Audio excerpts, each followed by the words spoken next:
जय हिंद दोस्तों, स्वागत है आपका अपने YouTube चैनल रेल रिव्यू में। दोस्तों आज हम जो आरआरबी एनटीपीसी जो 2024 में आपकी वैकेंसी आई उसमें आपकी एक पोस्ट अकाउंट क्लर्क और आपकी एक पोस्ट है जूनियर क्लर्क, इनके बारे में डिस्कस करेंगे कि उनमें आपकी जो कौन सी पोस्ट आपके लिए बेहतर रहेगी और किस मामले में आपकी जो पोस्ट है वो बेहतर रहेगी। तो इसमें हम इसकी जो जॉब प्रोफाइल, इसका वर्क नेचर है, इसका जो प्रमोशन, सैलरी, इन सब चीज़ों पर डिस्कस करेंगे। तो जो इस चैनल पर नए हैं वो उसे सब्सक्राइब कर सकते हैं। चलिए आइए वीडियो शुरू करते हैं। सबसे पहले हम बात करें जो अकाउंट क्लर्क और जूनियर क्लर्क के बारे में, तो हम जो देखते हैं कि जो आपकी जो अकाउंट क्लर्क है वो भी आपकी लेवल 2 की पोस्ट है और जो आपकी जूनियर क्लर्क है वो भी लेवल 2 की पोस्ट है। ग्रेड पे की बात करें तो दोनों की ग्रेड पे सेम है, 1900। बेसिक की बात करें दोनों की 19,900। बात करें हम इनके सिलेक्शन प्रोसेस के बारे में, तो जो आपके सिलेक्शन प्रोसेस में आपका एक तो CBT 1 होगा, CBT 2 होगा, टाइपिंग होगी, डॉक्यूमेंट वेरिफिकेशन होगा और जो मेडिकल आपका C2 मेडिकल स्टैंडर्ड आपका होगा अकाउंट क्लर्क के लिए, जिसमें आपका जो CBT 1 है वो आपका क्वालिफाइंग नेचर का रहेगा। और जो टाइपिंग है वो भी आपकी क्वालिफाइंग नेचर की रहेगी। जो आपकी मेरिट बनेगी वो CBT 2 के नंबर के आधार पर आपकी मेरिट बनेगी। उसके बाद आपका डॉक्यूमेंट वेरिफिकेशन होगा और मेडिकल होगा। अब जो मेडिकल से रिलेटेड मैंने वीडियो बनाया जिसका लिंक मैं आपको डिस्क्रिप्शन में दे दूंगा, उसे देखने के बाद आपको मेडिकल से रिलेटेड किसी भी प्रकार की कोई क्वेरी नहीं बचेगी। टाइपिंग से रिलेटेड भी वीडियो बनाया, उसका लिंक भी डिस्क्रिप्शन में दे दूंगा। उसको देखने के बाद आपको जो टाइपिंग से रिलेटेड आपके जो डाउट है वो सारे क्लियर हो जाएंगे। अब हम बात करें जो जूनियर क्लर्क के बारे में, तो जूनियर क्लर्क में आपका जो CBT 1 होगा, CBT 2 होगा और टाइपिंग होगी। उसके बाद आपका डॉक्यूमेंट वेरिफिकेशन, मेडिकल आपका C2।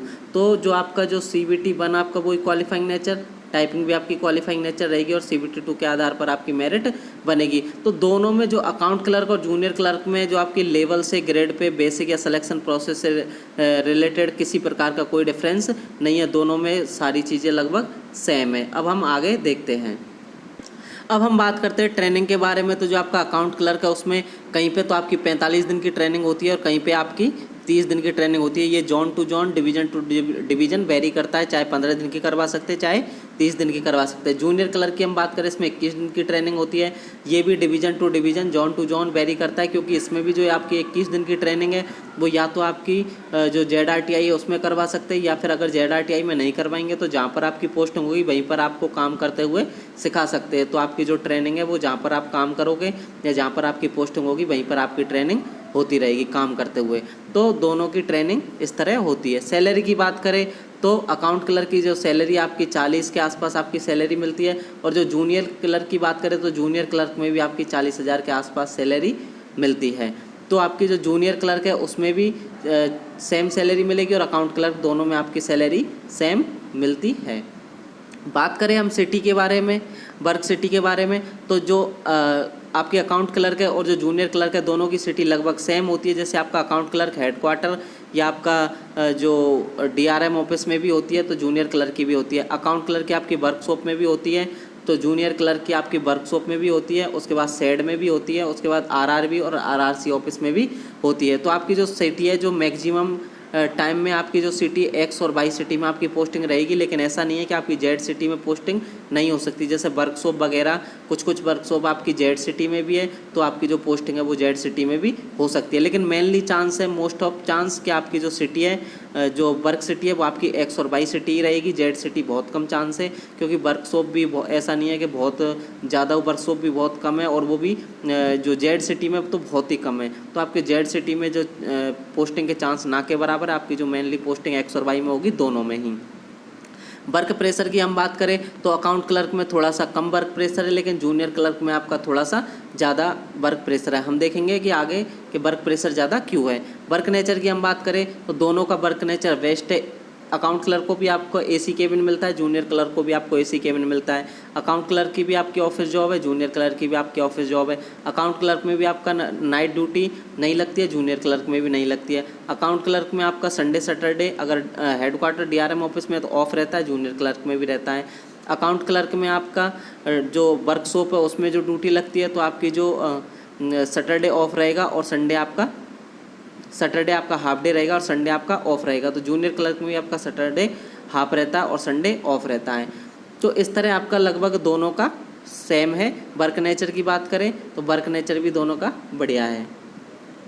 गर्ल्स की हम बात करें तो गर्ल्स के लिए दोनों ही पोस्ट बेटर है, क्योंकि ये ऑफिस जॉब है। ऑफिस जॉब में गर्ल्स के लिए किसी प्रकार की कोई प्रॉब्लम नहीं है, इसमें ना तो नाइट ड्यूटी लगती, ना ही कोई पब्लिक डीलिंग होती है। तो आपकी जो है दोनों ही गर्ल्स के लिए बेस्ट पोस्ट है, कोई सी भी आप चुन सकते हो। अगर आपको अकाउंट का काम पसंद है तो आप अकाउंट चुन सकते हो, अगर आप जूनियर क्लर्क का काम पसंद है तो आप जूनियर क्लर्क चुन सकते हो। बस अकाउंट क्लर्क में आपका थोड़ा सा कम वर्कलोड रहता है, जूनियर क्लर्क में वर्कलोड ज़्यादा रहता है। ड्यूटी टाइम की बात करें तो आपका 9 to 5 दोनों में आपका ड्यूटी टाइमिंग है। लीव की बात करें, दोनों में लीव आसानी से मिल जाती है, लीव में ऐसी किसी प्रकार की कोई प्रॉब्लम नहीं आती। ऑफिस की बात करें, आपका ऑफिस जॉब है तो आपका दोनों में AC केबिन होता है। अब हम बात करते हैं प्रमोशन के बारे में। तो जो आपका अकाउंट क्लर्क है उसमें प्रमोशन फास्ट होते हैं, लेकिन जूनियर क्लर्क में आपके प्रमोशन स्लो होते हैं। जैसे जूनियर क्लर्क में आप सीनियर क्लर्क बनोगे, उसके बाद OS और चीफ OS, आपका लास्ट प्रमोशन चीफ OS तक होता है, वो भी आप रिटायरमेंट के टाइम तक आप चीफ OS पहुंचोगे। लेकिन जो अकाउंट क्लर्क की हम बात करें, इसमें प्रमोशन होते हैं जो आपके एग्जाम बेस्ड प्रमोशन होते हैं, सीनियरिटी बेसिस पे प्रमोशन नहीं होते। लेकिन इसमें जो प्रमोशन है बहुत फास्ट होते हैं, आप 8 से 10 साल में लगभग 5400 ग्रेड तक पहुँच जाओगे। तो जो अकाउंट क्लर्क है इसमें प्रमोशन फास्ट होते हैं, बस इसमें जो प्रमोशन है वो सीनियरिटी बेसिस पे नहीं होते, आपको प्रमोशन के लिए एग्जाम देना पड़ेगा। जूनियर क्लर्क में प्रमोशन के लिए किसी प्रकार का एग्जाम नहीं देना पड़ता, आपके जो सीनियरिटी बेसिस पे भी प्रमोशन हो जाते हैं। पास की हम बात करें तो दोनों को थर्ड AC का पास मिलता है। क्वार्टर की बात करें, दोनों का क्वार्टर टाइप 2 का क्वार्टर होता है। टाइप 2 का क्वार्टर मतलब क्या होता है कि आपको 2 जो रूम का सेट मिलेगा और आपका जो लेटरिन बाथरूम किचन वगैरह ये होती है। नाइट ड्यूटी की बात करें, दोनों में किसी प्रकार की कोई नाइट ड्यूटी नहीं है। वर्कलोड की हम बात करें तो आपका जो अकाउंट क्लर्क है उसमें वर्कलोड कम होता है, जूनियर क्लर्क में वर्कलोड थोड़ा सा ज़्यादा होता है। अब हम इनके काम के बारे में बात करें तो जो आपका अकाउंट क्लर्क का काम है वो आपका जो सैलरी देना, आपका जो चाहे ट्रैवलिंग अलाउंस हो, आपका नाइट ड्यूटी अलाउंस हो, ट्रांसपोर्ट अलाउंस हो, जो भी आपके अलाउंस देना होता है वो अकाउंट क्लर्क का काम होता है।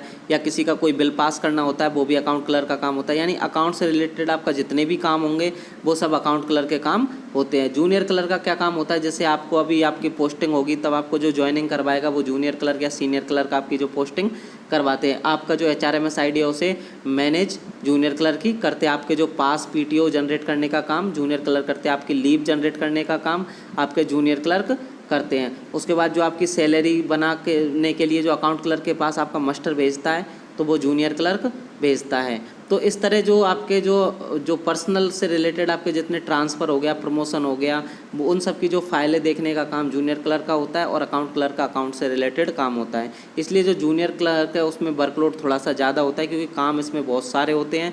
लेकिन ऐसा नहीं है कि इसमें एक जूनियर क्लर्क से सारे काम करवाएंगे। एक जूनियर क्लर्क को एक सेक्शन बांट दिया जाता है, जैसे पास वाला सेक्शन बांट दिया तो आपको पास PTO जो जारी करने होते हैं। उसके बाद किसी को ID कार्ड बनाने का सौंप दिया तो वो ID कार्ड बनाता है। तो इस तरह एक एक काम दिए जाते हैं। संडे सैटरडे की हम बात करें तो दोनों में ही हेड क्वार्टर और DRM ऑफिस में आपका संडे सैटरडे दोनों ऑफ रहता है। वर्कशॉप की बात करें तो सैटरडे आपका हाफ डे रहेगा, संडे आपका ऑफ रहता है।